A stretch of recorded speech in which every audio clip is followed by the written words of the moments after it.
Halo, halo pemirsa, apa kabar? Semoga dalam kondisi sehat selalu. Kembali berjumpa dalam program VOA Global Report from New York City. Saya Randy Wicaksana. Kita ke berita yang pertama pemirsa. Pemerintah Amerika Serikat dalam tenggat untuk sepakati bantuan dana tambahan untuk Ukraina yang memasuki hampir 2 tahun sejak perang dengan Rusia pecah. Masalahnya, proposal dana tambahan Ukraina ini terkendala Partai Republik yang menginginkan dananya difokuskan saja untuk pembangunan perbatasan di bagian selatan Amerika Serikat. Kita simak beritanya. Meski kini tak banyak disorot, perang Rusia di Ukraina masih berlangsung. Ukraina baru-baru ini merilis visual pasca serangan Rusia di kota Kherson saat bantuan dana Amerika untuk Ukraina diblokade Senat dari Partai Republik yang menginginkan alokasi dana untuk pengetatan perbatasan dengan Meksiko. We Republicans are very serious about closing our southern border. We have about over 10,000 people a day, illegals crossing into the United States. We need to defend our border first and foremost. Presiden Joe Biden menegaskan jika Ukraina kalah perang, Rusia berpotensi melancarkan serangan ke negara sekitarnya yang masuk dalam keanggotaan NATO. Jika ini terjadi, AS berkewajiban untuk ikut dalam perang. Then we'll have something that we don't seek and that we don't have today. American troops fighting Russian troops. American troops fighting Russian troops if he moves into other parts of NATO. Biden telah beri sinyal untuk kompromi akibat kendala waktu. AS masih punya sisa 4,8 miliar dolar Amerika untuk bantuan Ukraina. Namun hanya ada 1,1 miliar dolar Amerika yang bisa dipakai AS untuk memasok persenjataan dan peralatan perang untuk Ukraina. If USA doesn't come through, Europeans are likely to step into the breach to some extent. But at a minimum, the Ukrainians are going to have to turn to a more defensive war and potentially start to look for ways to actually end the conflict.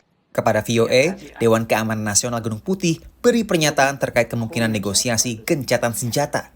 President Zelensky gets to determine how and when this war ends and under what conditions he's willing to negotiate with Mr. Putin. Untuk melampaui bantuan bernilai 60 miliar dolar dan 10 miliar untuk Israel, Kongres AS hanya punya waktu hingga sebelum jeda akhir tahun ini.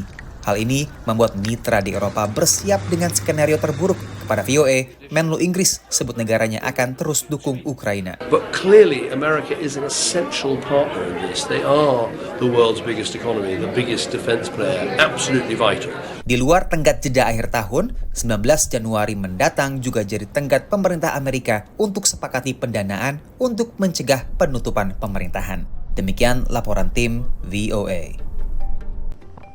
Masih seputar kebijakan luar negeri Amerika Serikat pemirsa. Dalam memberikan bantuan asing kali ini untuk negara-negara kecil di Pasifik. Ada Palau, Mikronesia dan juga Marshall Island.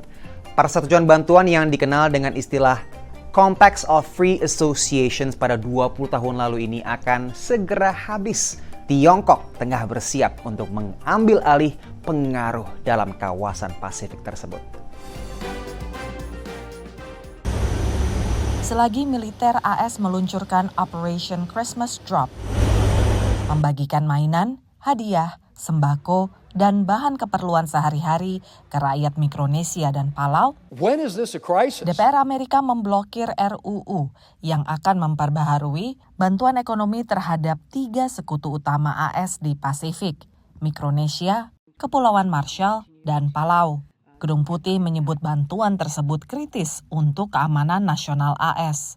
So we consider ourselves a part of the homeland security of the United States, even though we are a sovereign nation. Tambahnya, Tiongkok mencoba mengubahnya, walau Beijing menyanggah. Your vice president was given envelopes of cash from the Chinese. Correct, and he has disclosed that to me as one of the direct evidence. And so you can see that they are seeking influence. Dalam perjanjian Compacts of Free Association atau COFA, Washington membayar negara-negara ini 7,1 miliar dolar selama 20 tahun untuk hak membangun situs radar, uji rudal, dan mencegah pengaruh Tiongkok di sebagian besar wilayah Pasifik Barat. For us, it's like there's a strategic interest. It's a U.S. Security interest. We are partners. Let's get this done. Palau mengalami kekurangan anggaran 37 juta dolar. Menurut Presiden Whips kepada VOA, selagi AS masih berdebat soal pemberian bantuan, Tiongkok siaga memanfaatkan kekosongan apapun yang ditinggalkan Washington. Why inflict damage on the relationship and create distrust and all of that when to me it's just simple. We have an agreement. Perjanjian tersebut mendapat dukungan bipartisan di Washington. We really have to protect our allies and we have to use that fund. Right. It's a very, very important amount that we have to use for that area because China, my God, it's very dangerous. COFA merupakan perjanjian penting dalam strategi Indo-Pasifik AS, menjamin pengaruh Amerika Serikat di kawasan Federasi Mikronesia, Republik Palau, dan Kepulauan Marshall yang membentang 5,6 juta kilometer di Pasifik. Dari Washington DC, VOA. VOA Global Report masih akan kembali dengan sejumlah berita terhangat lainnya. Tetap bersama kami from New York City.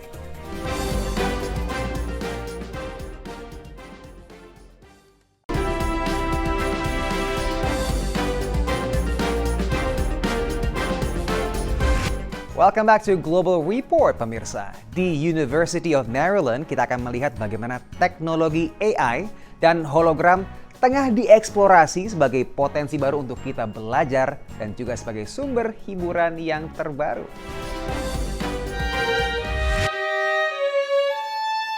Irina Morshano seolah bermain tanpa penonton, tapi ini tidak akan lama.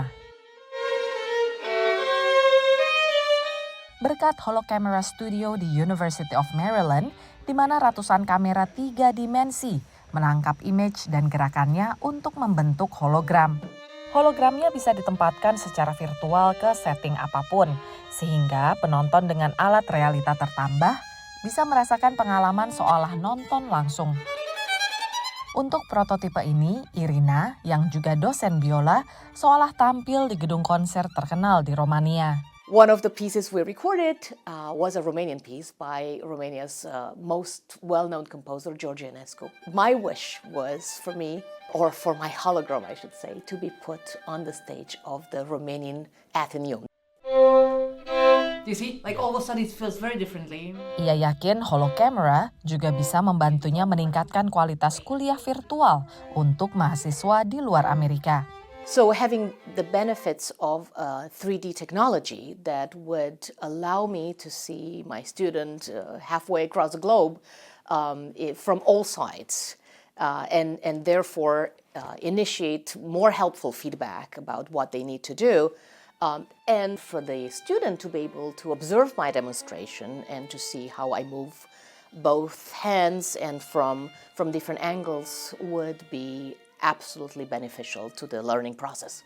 Proyek ini dibangun oleh tim Fakultas Komputer, Matematika, dan Ilmu Sains di University of Maryland. In one of the studies we did here at the University of Maryland, we found that people can retain information much better when they are exposed to these virtual environments where they are experiencing the world with their bodies. So we believe that virtual and augmented reality experiences, which are immersive in nature, help us recreate the world in a much more precise, accurate way than we would ever with just a desktop monitor with a keyboard and a mouse.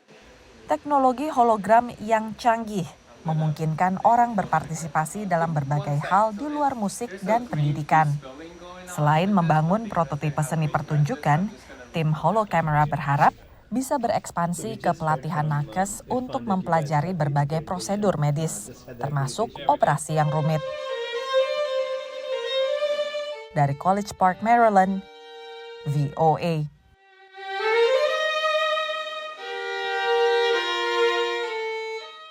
Masih soal AI alias kecerdasan buatan. Ada kakak beradik asal Indonesia yang membangun sebuah teknologi berbasis kecerdasan buatan untuk bantu warga Indonesia belajar bahasa Inggris, khususnya pelayanan belajar kelas TOEFL yang bisa diakses secara online. Kakak beradik ini adalah mahasiswa di kampus bergengsi Amerika Serikat, Stanford University di California. Kita simak laporannya. kita harus bisa menempelkan sebuah nama kepada produk kita supaya murid-murid itu berasa nggak kayak ngobrol sama robot, tapi kayak ngobrol sama manusia. I think he likes Blackpink. Memanfaatkan fenomena K-pop, Jennie, salah satu anggota kelompok Blackpink pun menjadi nama avatar Masa AI. Masa AI adalah sebuah perusahaan teknologi yang memang first use case-nya, first approach-nya itu melalui education. Perusahaan startup ini dimotori dua anak muda Indonesia, kakak beradik Davin dan Jason Sudirjo. Davin adalah master di bidang symbolic system dengan fokus artificial intelligence dari Universitas Stanford, California. Sementara Jason mahasiswa UC Berkeley jurusan environmental economics. Bersama Wilson Liang, rekan kuliah Davin di Stanford, mereka merintis perusahaan teknologi berbasis kecerdasan buatan. Masa AI lahir dari ide Jason yang saat pandemi menjalankan bisnis bimbingan belajar daring.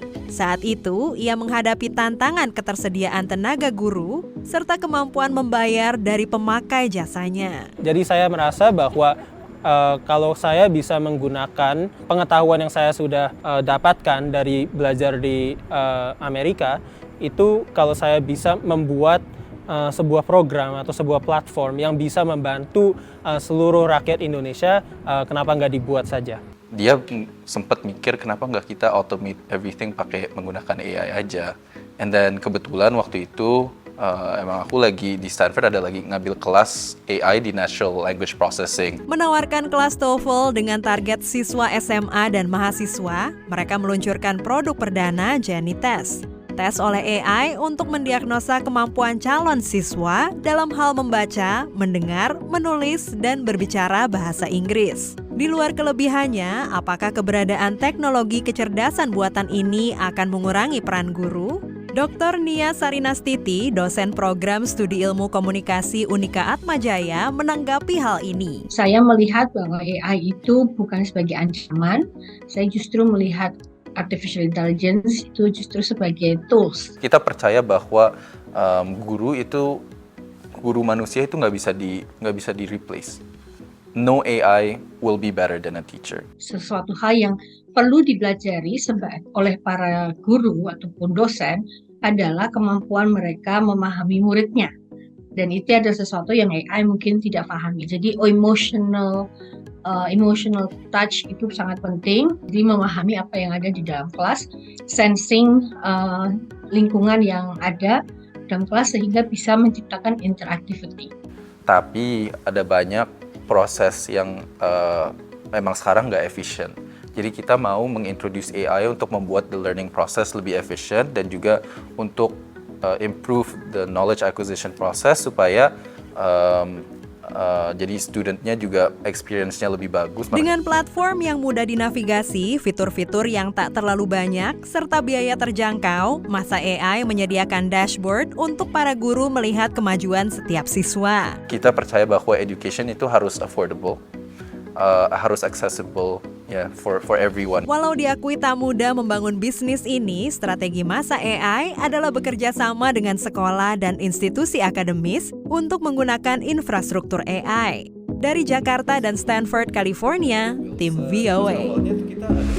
VOA Global Report masih akan kembali dengan berita trendy yang akan hadir di segmen ketiga. Tetap bersama kami.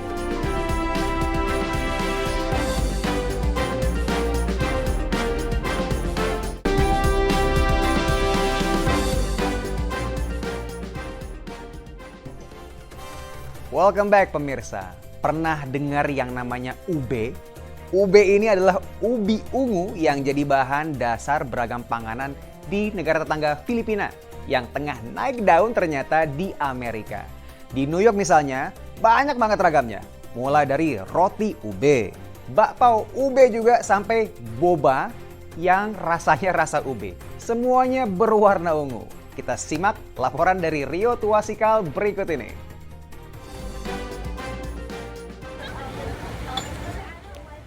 Usai bersekolah, para siswa berbondong-bondong ke toko es krim di Virginia Utara ini.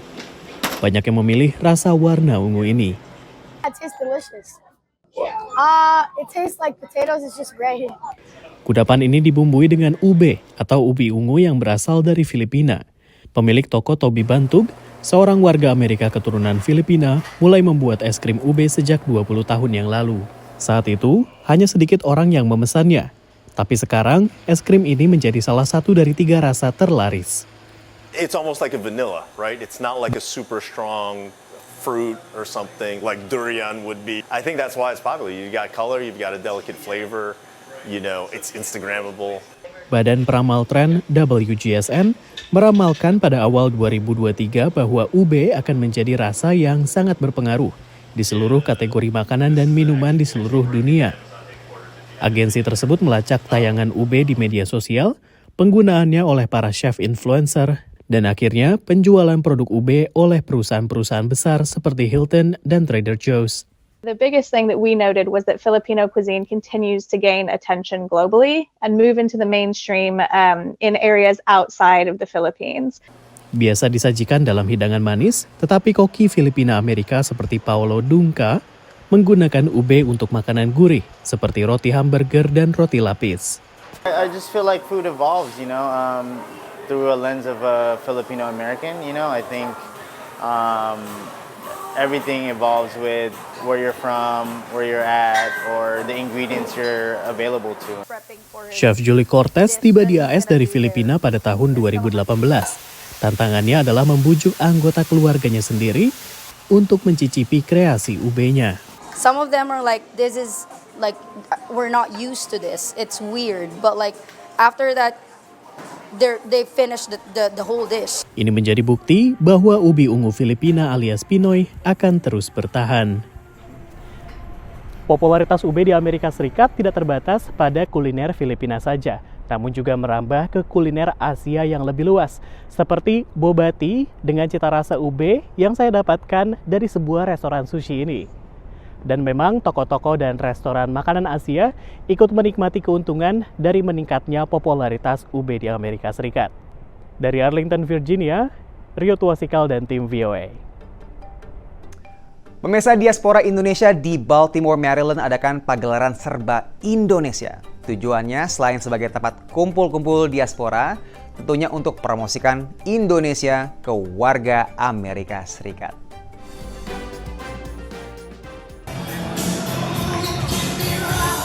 Fashion show, tarian, kerajinan, batik, dan makanan memeriahkan cultural holiday event di Baltimore, Maryland.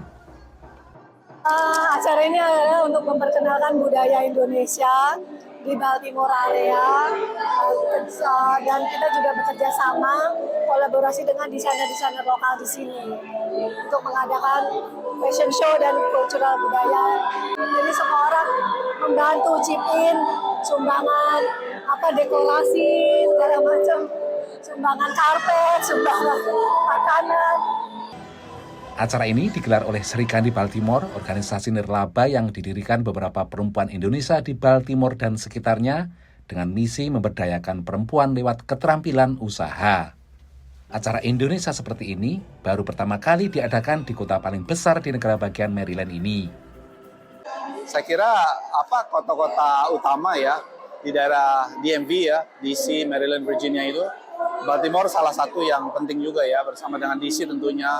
Penting juga kita ada diversifikasi kegiatan di sejumlah kota di Amerika Serikat, termasuk di Baltimore ini. Christina Poi, mewakili kantor gubernur negara bagian Maryland, mendukung sepenuhnya acara ini. I found out about this event, I sent out the information to all of the commissioners as well as my community outreach list. It's important to be for this the cultures and everything to be shared, and then educating everybody, and then enjoying it. Pengunjung tak hanya menjadi penonton saja, tapi juga ikut diajak memainkan alat musik angklung oleh kelompok angklung Avose. Pengunjung yang datang tidak hanya diaspora Indonesia, tapi juga warga Amerika yang tertarik dengan kebudayaan Indonesia. I have two friends who are part of that group, and so I came to support them as they performed. But I initially kind of got interested in Indonesian culture because a few years ago I met the woman who would later be my wife. She's Indonesian, and that's kind of what started my interest in the country and its culture. Penarinya pun juga tidak semuanya diaspora Indonesia, seperti Mia Venezia yang membawakan tari Batak. Gue merasa senang untuk menari di sini dengan orang-orang bagusnya, untuk belajar dari orang yang baik hati, orang patient. Gue penari profesional tapi di style berbeda. Jadi untuk menari dari tradisi Indonesia susah banget untuk belajar. Acara gelar seni budaya Indonesia di Amerika merasa kurang lengkap tanpa musik dangdut yang tampil di penghujung acara. Dari Baltimore, Maryland, Supriyono, VOA.